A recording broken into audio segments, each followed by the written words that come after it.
They called it MKUltra. It sounds like the title of a science fiction thriller, but it was very real, and far more disturbing than any fictional tale. For over 2 decades, the CIA engaged in secret mind control experiments that involved drugging unsuspecting people, manipulating psychological states, and violating basic human rights, all in the name of national security. The story of MKUltra is one of deception, cruelty, and unchecked power. And the more you dig, the darker it gets. The project was born in the early 1950s, during the height of the Cold War. Fear of communism dominated American politics, and the intelligence community believed that the Soviet Union and China were experimenting with mind control. There were rumors of American POWs in Korea being brainwashed, and the CIA wanted to make sure the U.S. wouldn't fall behind in psychological warfare. Enter Project MKUltra, approved in 1953 by then-CIA Director Allen Dulles. The project was led by a chemist named Sidney Gottlieb. Gottlieb was brilliant but ruthless, with a passion for pushing scientific boundaries, regardless of the cost.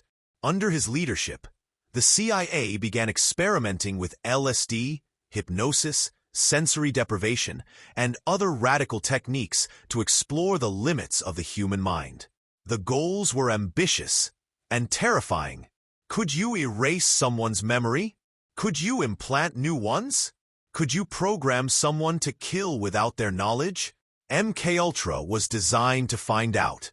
One of the project's central tools was LSD. The CIA was fascinated by the drug's potential to alter consciousness and break down psychological defenses. In some cases, the agency dosed its own employees without their knowledge, just to observe their reactions. One man, Frank Olson, a biochemist working for the CIA, was given LSD without his consent during a retreat. Days later, he fell, or was pushed from a hotel window in New York City. His death was ruled a suicide, but decades later, his family and journalists questioned that verdict. Some believe he was murdered because he wanted to expose the program.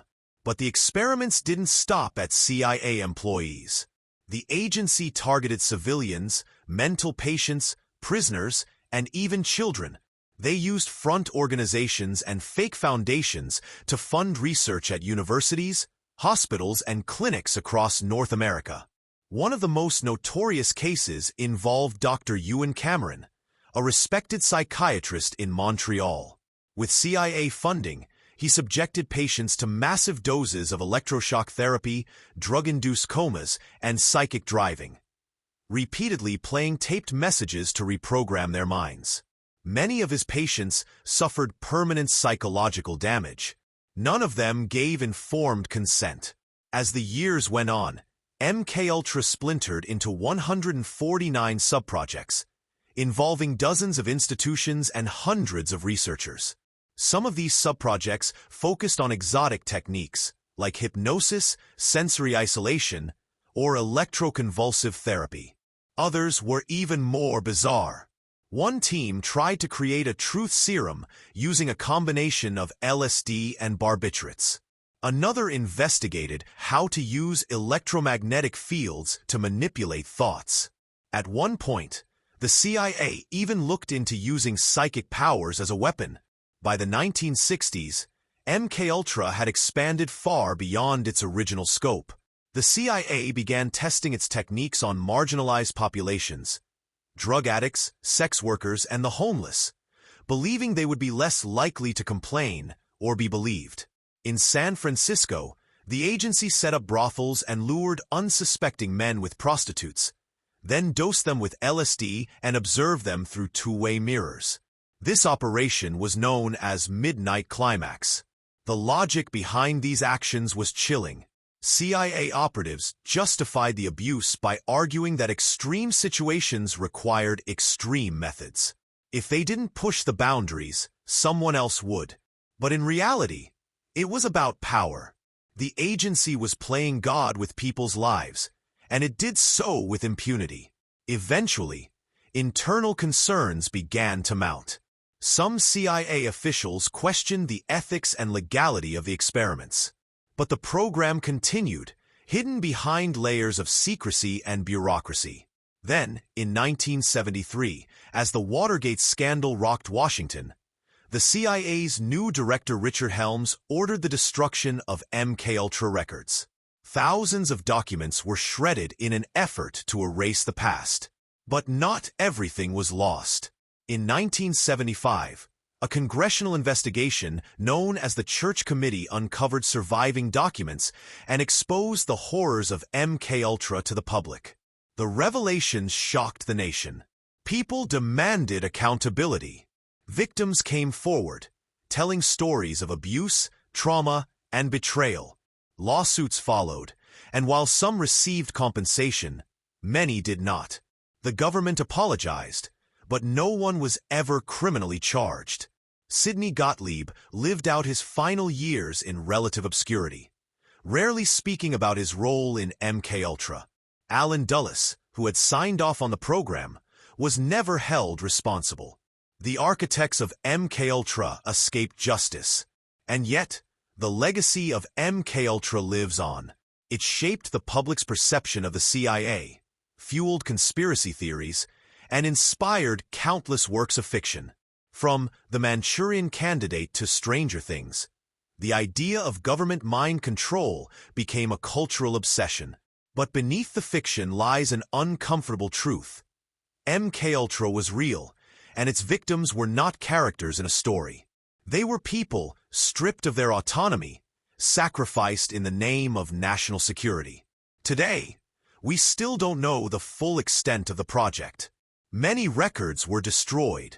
Many questions remain unanswered. Could something like MKUltra happen again? That's the chilling part. With modern advances in neuroscience, artificial intelligence, and surveillance, the tools for mind manipulation are more powerful than ever. And if history has taught us anything, it's that governments are often willing to cross moral lines when they believe the stakes are high enough. MKUltra reminds us of the dangers of unchecked power, the fragility of human rights, and the importance of transparency. It's a chapter in history that we can't afford to forget. Because it wasn't just a bad idea. It wasn't just a failed experiment. It was a crime. And it really happened. To truly understand how MKUltra was able to exist, one must look at the cultural, political, and scientific context of the era. The Cold War fostered an atmosphere of paranoia, where anything seemed justifiable if it could prevent communist influence. The Korean War had left U.S. officials terrified of psychological manipulation. Many American POWs returned home with altered worldviews. This created fertile ground for extreme programs like MKUltra. Sidney Gottlieb, the mastermind behind MKUltra, was a deeply contradictory figure. On the one hand, he was known for his quiet, spiritual lifestyle. He meditated, practiced yoga, and raised goats on a peaceful farm. On the other, he approved unspeakable acts of psychological torture in labs and prisons. Some have described him as a mad scientist, others as a man driven by a grim sense of duty. Either way, his decisions left permanent scars on countless lives. The CIA's obsession with LSD stemmed in part from the drug's mysterious origins. Synthesized in 1938 by Swiss chemist Albert Hofmann, LSD was initially overlooked until Hofmann accidentally absorbed some and experienced vivid hallucinations. The CIA believed that if it could harness this power, it might unlock new forms of interrogation and control. So they bought the world's entire supply of LSD from Sandoz Pharmaceuticals in Switzerland and distributed it through a network of front organizations. Doctors, scientists, and academics were recruited, sometimes unknowingly, to conduct experiments. Grants were given under fake names and hidden funding chains. One key front was the Society for the Investigation of Human Ecology, which channeled money to researchers who had no idea they were working for the CIA. Others, however, knew exactly what they were doing. Dr. Harris Isbell at the Lexington Rehabilitation Center in Kentucky conducted LSD tests on African-American prisoners addicted to heroin. In exchange for early parole or access to drugs, these men agreed, or were coerced, into becoming test subjects. Some were given massive, repeated doses of LSD for weeks, resulting in lasting psychological damage. Meanwhile, Dr. George Estabrooks, a pioneer in hypnosis, explored whether individuals could be split into dual personalities and trained as covert agents. He claimed success in creating what he called Manchurian candidates, though no hard evidence of operational use has ever emerged. In New York, artist and poet Allen Ginsberg unknowingly took part in a CIA-funded LSD study while at Columbia University. He later became an advocate for psychedelics, but also a critic of government manipulation. Ken Kesey, author of One Flew Over the Cuckoo's Nest, volunteered for similar studies and would later popularize the countercultural use of LSD with the Merry Pranksters. Ironically, the CIA's attempts at mind control helped spark a social revolution it couldn't contain. MKUltra's reach even extended into prisons. In Atlanta, Boston, and San Antonio, inmates were subjected to drug trials without informed consent. Many of these individuals were already vulnerable, suffering from mental illness or addiction. Researchers used them as disposable test subjects. The secrecy of MKUltra was so intense that not even all CIA directors were fully briefed.